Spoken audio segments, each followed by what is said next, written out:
What's up, you guys? Welcome back to another video. Today we are out here having another range sesh, and of course they have to start with all right, anyway, welcome back to the range session, and today we're going to be working on fixing my yips, because apparently, if you guys came from my last video, which was my TBC Scottsdale video, we had the yips all day, which was a bit unfortunate considering that I had shot 77 probably 3 days before that, and then we filmed that video and we shoot a 96. We are out here trying to fix my yips, and we're gonna be going through the range session and having a little bit of road time.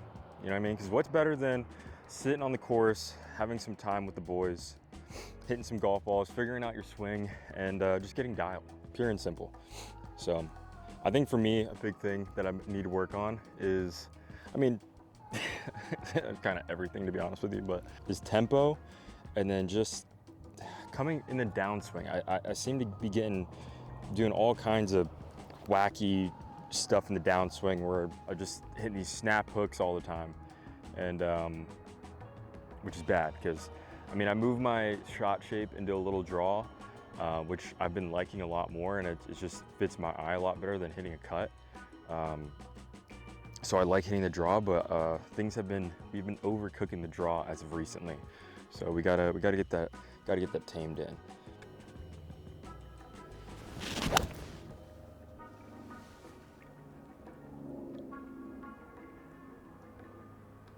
See if we could just do that every time. That would be great. Video's over. All right. So I think honestly, I'm bringing feel to the table that I'm not gonna lie, I picked up off of YouTube. And one thing I need you guys to know about me, for one, is that my swing is homegrown. Like, I don't have a coach. I've had like 1 or 2 lessons, and even then those weren't, I guess, super helpful in the grand scheme of things. So my swing up until this point is basically developed by myself, either just like really just feeling stuff. I really never use TrackMan. I don't really know what my numbers are, to be 100% honest with you. So I just go by off of the eye TrackMan.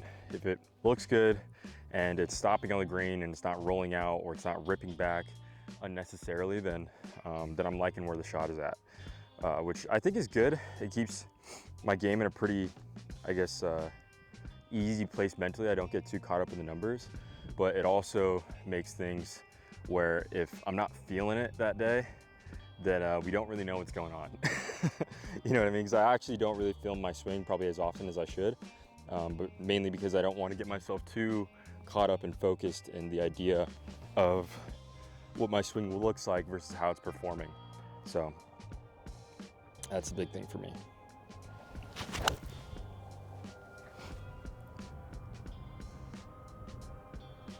See, and that one probably drew maybe 10 yards, I wouldn't say 10, maybe 8 yards further, just under that, than I probably would have liked it to.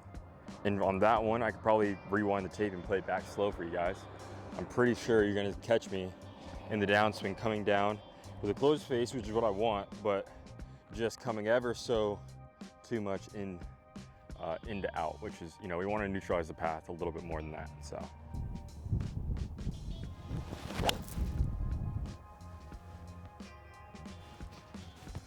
That one's good, but just push that one right.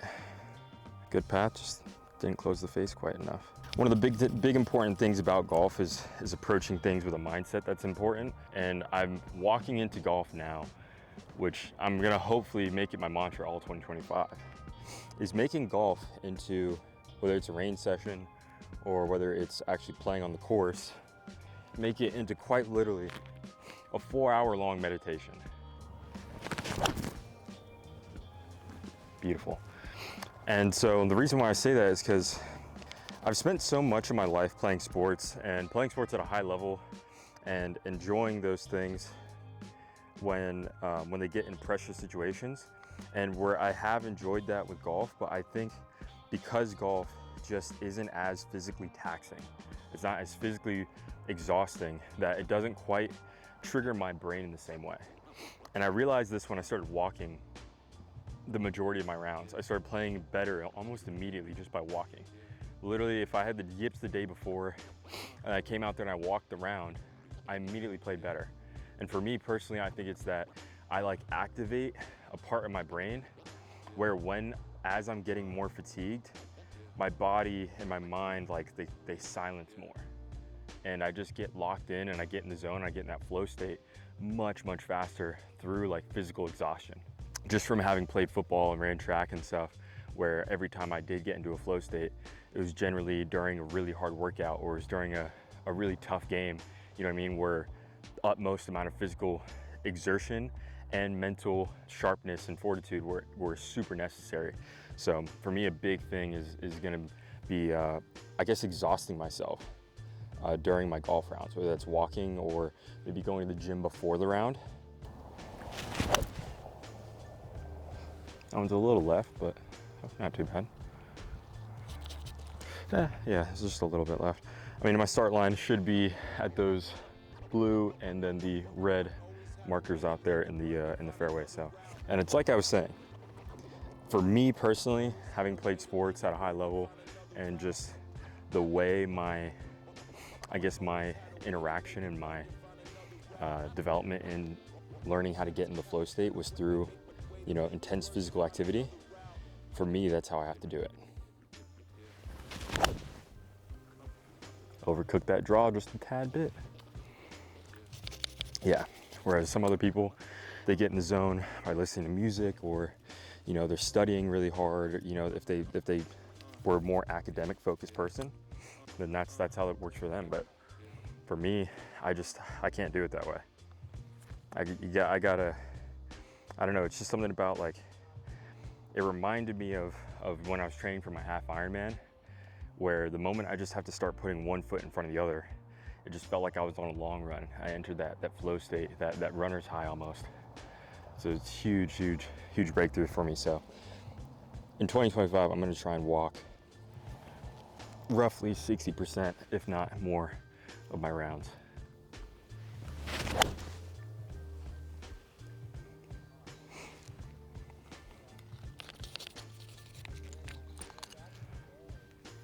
Yeah, so I think that's gonna be a big key for me.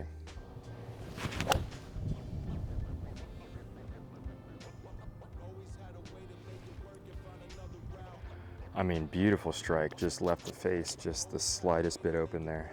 But I mean, damn, that thing was compressed. And no divot. Am I Tiger?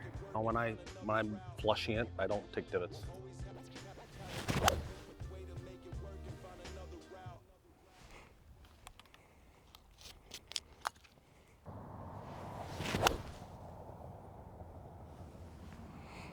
I mean, God almighty.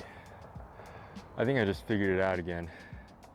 And see, this is my terrible relationship with golf, is that I go from being a 20 handicap to a scratch handicap in all of like 24 hours. So, yeah, we're making this look so easy and so simple now, but apparently when, you know, I turn the camera on and I'm on a golf course, my brain thinks otherwise. So that is golf in a nutshell for me personally, unfortunately. And there's the 20 handicap, sick. A little bit of beautiful early extension. All right, actually one important thing that I'd like to talk to you guys about is actually my outfit today. So currently we're wearing Malbon. Picked this up at the little Malbon event that I went to the other day, or the other week. It's a couple weeks ago at this point. And then we got obviously a Shrixon glove on, we got a Malbon hat, 5-panel, and then we got some, I believe these are Travis Matthew pants, and then some FootJoy shoes out here on the range. And I say that because one of the big things that I want to focus on this year, as well as obviously getting better at golf, is like bringing more personality to the golf course, as far as like clothes, everything, I guess. Just simply like the swagger you bring onto the golf course is important. And at least for me, I haven't been approaching golf the same way that I would other sports events. Whereas, like, you know, you go out and play football, you go out and play track, it's like the drip is almost just as important as anything else. Is arguably more important, you know? It's one of those things where it's like you look good, you feel good, you play good, you get paid good, You know what I mean? So for me, I want to be able to bring to you guys some fit checks, you know, let you guys know what kind of threads I'm rocking, whether that's on the golf course, whether that's off the golf course, at the gym, whatever it is. And, you know, you guys can appreciate that, because I hope at some point in time I develop the audience that would appreciate that kind of thing. So little fit check for you boys.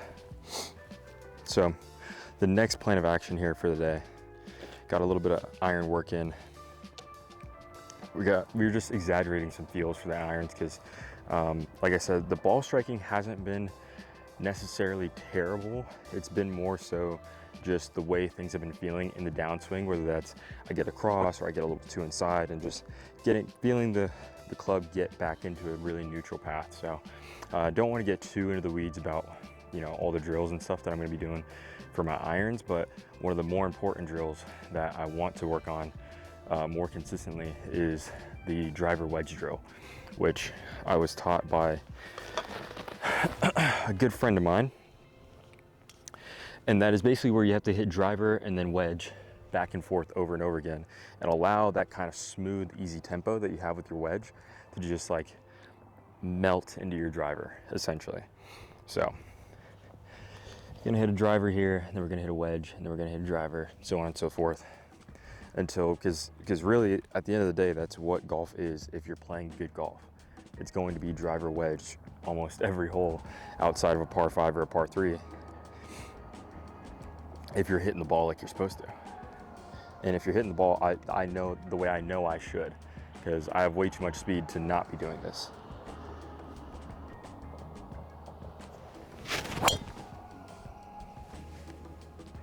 Beautiful.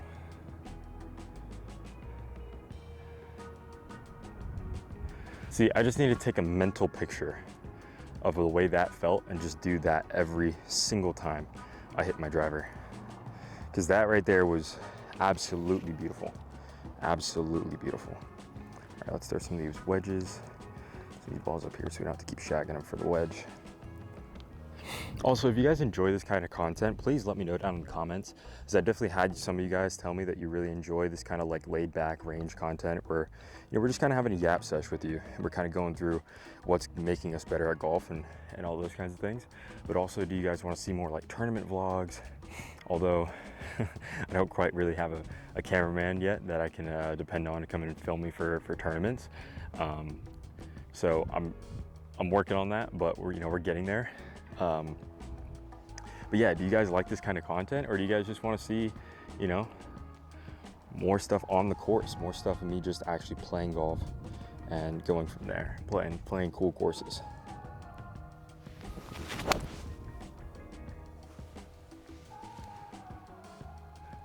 All right.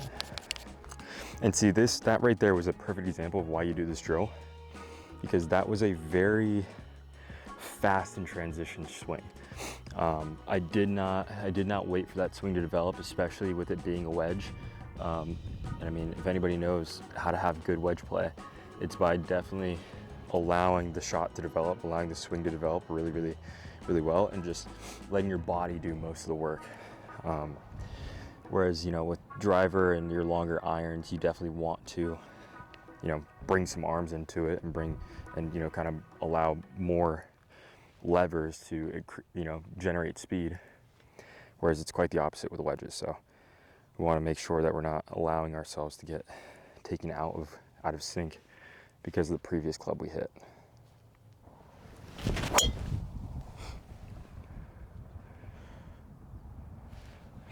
See, absolute quack hook out of the driver, because once again, that's the importance of this drill. That's why this drill matters. It forces us to slow down with the wedges and make sure that we're entirely in sync when we get back to the driver.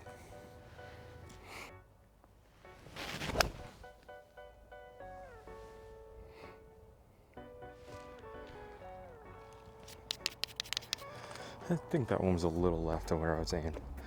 Not terrible, a terrible amount, but definitely not a good amount.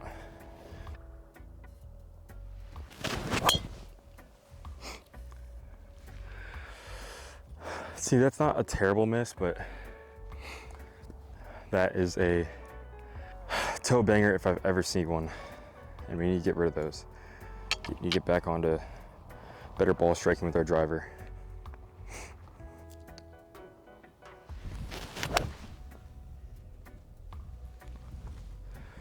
Where is this pole coming from?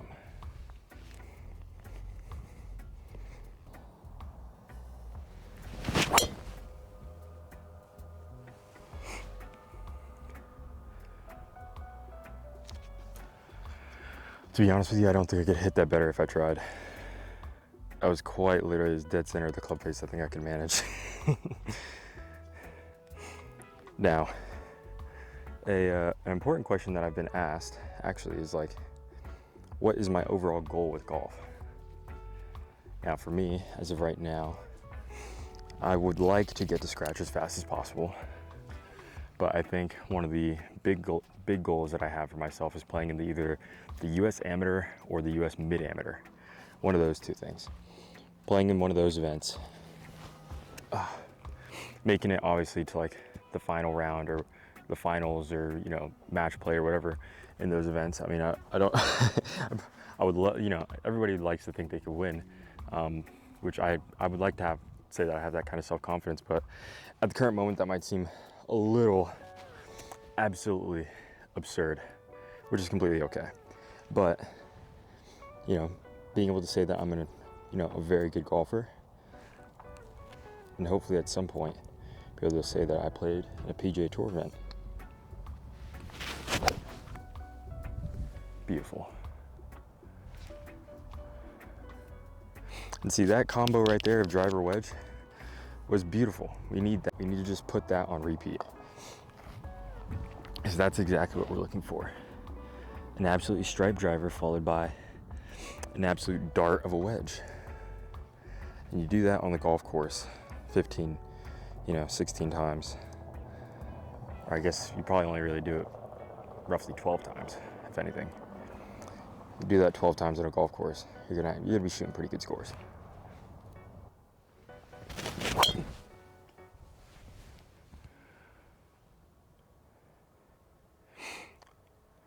A little bit of wind up there. Moved it right just a tad, but otherwise, a very good swing. Let's hit a P wedge. Give ourselves a little bit of variety here.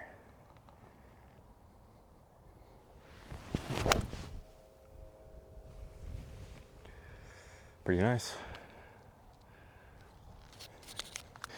That was maybe just a groove low, but definitely would take that in a round. Use that probably find the green.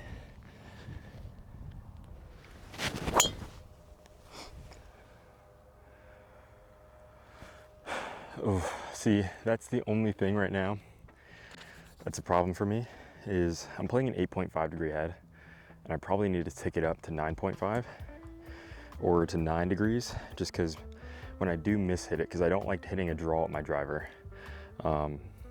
If I do, then it's just because it's like downwind and I'm not really too worried about it, running away too far. But is more than anything, it's just like those low spin miss hits. Because for me, those just end up just diving in any direction. There's literally no basis for where it might end up. So I need to probably add a little bit more spin to my driver, if anything. But I mean, that is also why I play a spinnier ball. I play the Shrixon Z-Star Diamond. Has a little bit more spin for the long irons and the driver, and it has a ton of greenside spin. It's just a spinnier ball in general. So, but it's also a high compression ball, which helps with the distance and the high swing speed.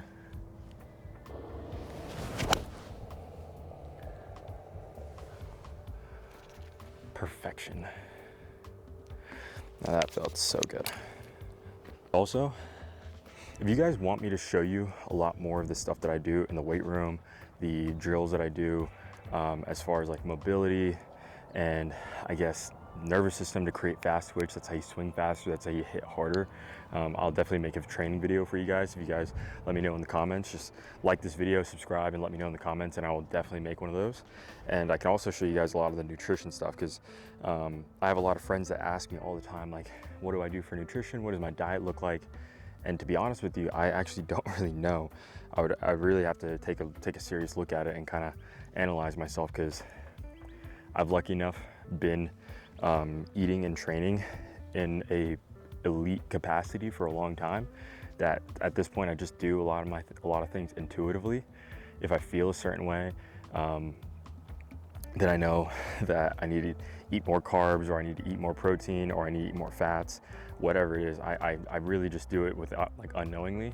And you begin to train your body to really respond quickly to those impulses. Like, if I feel myself being really mentally fatigued, and maybe I've been studying, I've been reading a lot, you know, I've been just, you know, reading a lot of contracts or whatever at work, and I come out and I'll immediately start craving like something really fatty, whether it's just like, you know, toast with butter and honey, whatever, just those quick fats and carbs to be able to give my brain some fuel, or you know, whatever it might be. It's just, I've been lucky enough to do it intuitively, and I definitely think I have a lot of information to share with you guys about that. Of course, if you guys want it. So I'm more than happy to share anything and everything about my journey thus far with athletics and with golf. So if you guys have any questions, please let me know, and I would be more than happy to make a video for you guys.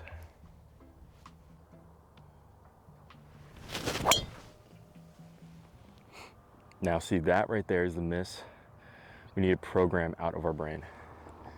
That swing came just over the top. We had a closed club face, and we just had a left pull right there. And that has been the miss that's been plaguing me recently. It's either starts left, goes left, or just goes straight but starts left. Just that really hard left miss with my driver has been really plaguing me.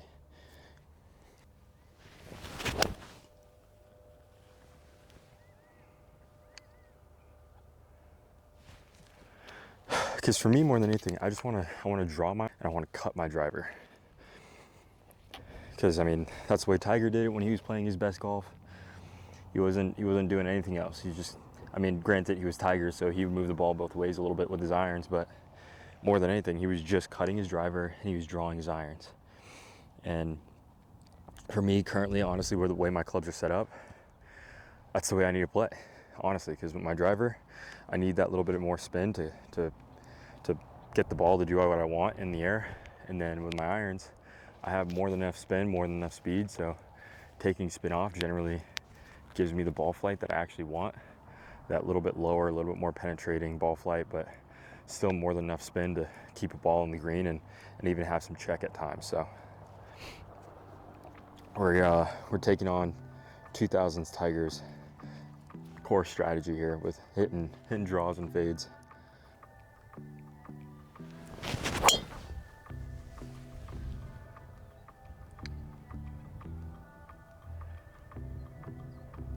Beautiful. And also, big equipment change. I switched back to my Ventus Blue TR 7X. This is the shaft that I originally got with this driver.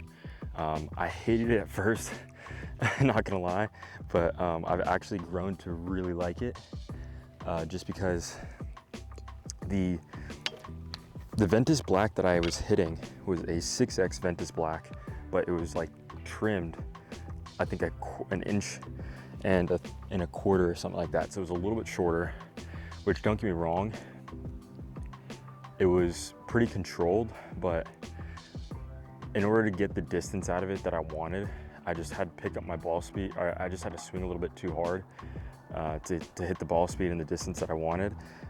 So if I were gonna hit a Ventus Black, or I was gonna play that shaft, I would have to play it in like a traditional length and at 7X, where I know that, you know, the extra length, that little extra bit of stiffness, I'm gonna get the ball speed out of it without having to try and, you know, swing this lighter shaft really hard.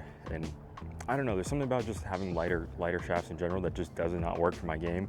I play KBS money taper 130s, and these are, I don't think they're that stiff because I guess I'm just used to them at this point, but I really like having heavy, stiff clubs just because it allows me to really feel where the shaft is at during the downswing. Because if it's too light, it feels like I'm just waving around like basically one of these. Like there's not really a whole lot of feel.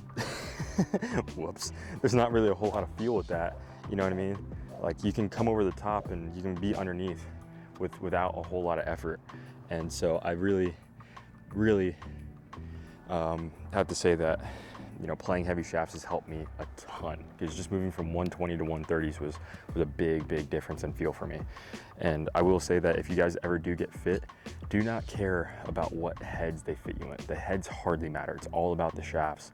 For driver, for irons, for wedges, whatever, all the heads, once you're in the right category, whether that's either a blade, a cavity back, a player's iron, whatever, once you're in the right category of head, it doesn't matter anymore. Because all the brands are gonna feel relatively similar. They're all gonna perform relatively similar. I mean, when you talk about tricks on, this one performs considerably different just because of the turf interaction, the sole is different. But you could say also in the other direction, if you have like a P7TW, which is like Tiger Woods blade, that has a really sharp sole, and that thing really likes to cut through and dig through the turf, but just in a different way, where this one likes to bounce out of the turf. So, companies are gonna have different feels because of that. But at that point, the way the clubs perform on the course isn't gonna be all that different. More than anything, you just want something that looks good and that passes the field test, because performance isn't going to vary that much. Performance really differs from the shafts that you're playing more than anything, I will say.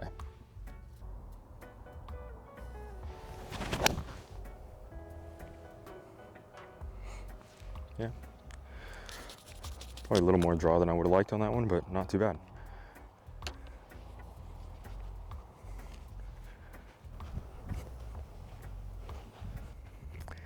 Sorry I kind of disappeared on you guys there for a minute.